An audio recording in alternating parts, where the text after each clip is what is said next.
በየቀኑ ጠዋት ስትነቃ በባንክ አካውንት ውስጥ 86400 ብር በነፃ እንደሚገባ አስብ። ይህንን ገንዘብ ተጠቀምክበትም አልተጠቀምክበትም ማታ ላይ ሙሉ በሙሉ ይጠፋል። ወደ ቀጣዩ ቀን ማሻገር አትችልም። ምን ታደርጋለህ?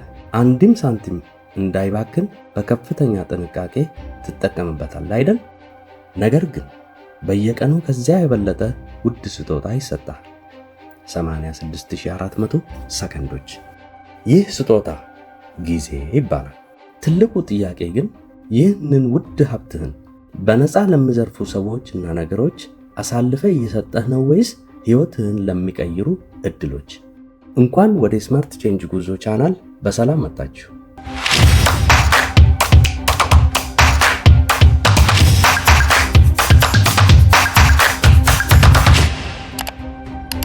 ዛሬ ልታልፉት የማይገባችሁን ትልቁን የህይወት እድልና ጊዜያችሁን ለማን መስጠት እንደምትችሉ በጥልቀት እንመለከታለን።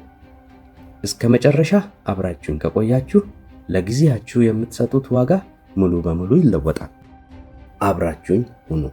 የጊዜ እውነተኛ ማንነት። ብዙዎቻችን ትልቁ የህይወት እጥረት የገንዘብ ይመስለናል። ነገር ግን የጠፋ ገንዘብ በስራ ሊተካ ይችላል። የጠፋ ጊዜ ግን በማንኛውም ተአምር አይመለስም። ጊዜ ከአልማዝና ከወርቅ በላይ ውድ የሆነበት ምክንያት ልመረት የማይችል ብቸኛው ሀብት ስለሆነ ነው። አንድ ነጋዴ በስህተት 100,000 ብር ቢያጠፋ በሚቀጥለው ዓመት ጠንክሮ ሰርቶ ያንን ገንዘብ በብዙ እጥፍ ሊመልሰው ይችላል።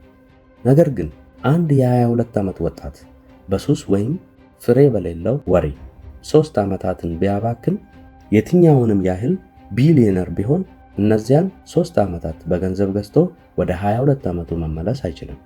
አንድ አሳዛኝ እውነት ልንገራችሁ። አብዛኛው ሰው ጊዜውን የሚሰጠው ለራሱ ህይወት ሳይሆን ለሌሎች ሰዎች ስክሪፕት ነው። ስልክህ ላይ በየቀኑ የምታጠፋቸው 3 እና 4 ሰዓታት የሌሎችን ሰዎች ህይወት እያየህ የምታባክናቸው ሰከንዶች፣ ዋጋ የሌላቸው ወሬዎች የምትሰጣቸው ደቂቃዎች። እነዚህ ሁሉ የእናንተን ውድ ዕድል እየሰረቁ ያሉት ሌቦች ናቸው። ጊዜህን ለምታይበት ስክሪን፣ ለማይጠቅምህ የፖለቲካ ንትርክ ወሬ ወይም ዋጋ ለማይጨምሩልህ ጓደኞችህ አሳልፈህ ስትሰጥ እየሸጥክ ያለው ሰዓትህን ብቻ አይደለም፣ የወደፊት ማንነትህን፣ ስኬትህንና ሰላምህን ጭምር ነው። በቀን 3 ሰዓት በስልክ ላይ የሚያጠፋ ሰው በዓመት ውስጥ ወደ 1095 ሰዓታት ያባክናል። ይህ ማለት በዓመት ውስጥ ሙሉ 45 ቀናትን ስክሪን ላይ ያሳልፋል ማለት ነው። ይህንን 1095 ሰዓት አዲስ ቋንቋ ለመማር፣ አዲስ የሥራ ክህሎት ለማዳበር ወይም የራስን ንግድ ለመጀመር ብጠቀምበት ኖሮ ያ ሰው ከዓመት በኋላ ሙሉ በሙሉ የተቀየረ ስኬታማ ሰው ይሆን ነበር። ታዲያ ጊዜህን ለማንና ለምን መስጠት አለብን? ይህንን ልታልፈው የማይገባውን የህይወትህ ዕድል ለመጠቀም ጊዜህን ለማን ነው መስጠት ያለብን? ለዚህም የስማርት ቼንጅ ጉዞ 3 ዋና ዋና ክፍሎችን ያስቀምጥልሃል። አንደኛው ክፍል ጊዜህን ለራስህ ስጥ። ጊዜህን ለራስህ ኢንቨስት አድርግ። ለራስህ ጊዜ መስጠት ማለት ዝም ብሎ መተኛት ማለት አይደለም።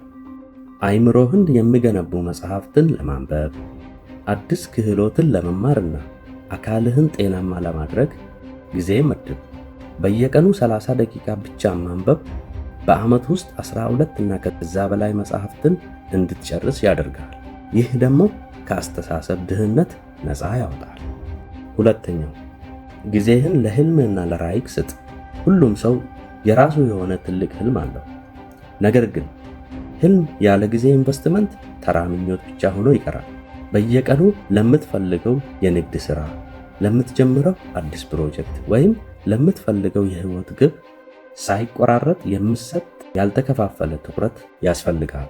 ህልምህ ካንተ ጊዜን ይለምናል፣ ካልሰጠኸው ይሞታል። ሶስተኛ ጊዜህን ለሚያሳድጉ ትክክለኛ ሰዎች ስጥ። በህይወትህ ዙሪያ ያሉት ሰዎችን መርምር። ጉልበትህን እና ተስፋህን የሚበሉ ሰዎችን ወይም ኢነርጂ ቫምፓየርስ አስወግድ። ጊዜህን ሊሰሙ ለሚችሉ፣ ለሚያበረታቱ፣ አብረው ለሚያድጉ የቤተሰብ አባላትና እውነተኛ ጓደኞች ብቻ ስጥ። ካንተ የተሻለ ዕውቀትና ራዕይ ካላቸው ሰዎች ጋር የምታሳልፈው እያንዳንዱ ደቂቃ በዓመታት የምታመጣውን ስኬት በአጭር ጊዜ እንድታገኝ ያደርጋል። ታዲያ ውድ ተመልካቾች፣ ጊዜን የመጠቀም ጥበብ ምንድን ነው? እሺ፣ አሁን ጊዜን በአግባቡ መጠቀም አለብኝ ብለህ ወስነሃል። ግን እንዴት? ይህንን ለማድረግ 3 ቀላል ግን ኃይለኛ የሆኑትን እነኚህን ስልቶች ተጠቀም። አንደኛ፣ አይ ማለትን ልመድ። ለሁሉም ሰው እና ለሁሉም ጥሪ እሺ የምትል ከሆነ ለራስህ ሕይወት አይ እያልከው ነው።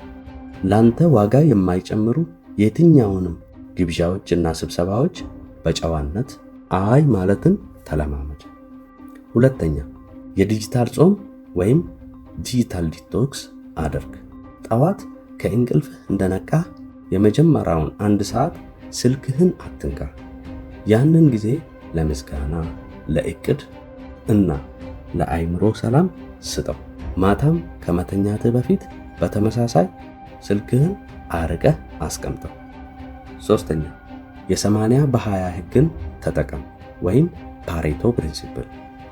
በሕይወትህ ውስጥ 80% ውጤት የሚያመጡልህን 20% ዋና ዋና ተግባራትን ለይ።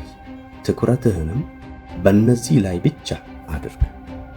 ውድ ተመልካቾች፣ ሕይወት በጣም አጭር ናት። ዛሬ የምታባክናት እያንዳንዱ ሰከንድ ነገ የምትቆጭበት ትልቅ ዕድል ልትሆን ትችላለች። በአሁኑ ሰዓት ዕድሜህ ስንትም ይሁን ስንት ያለፈውን መለወጥ አትችልም።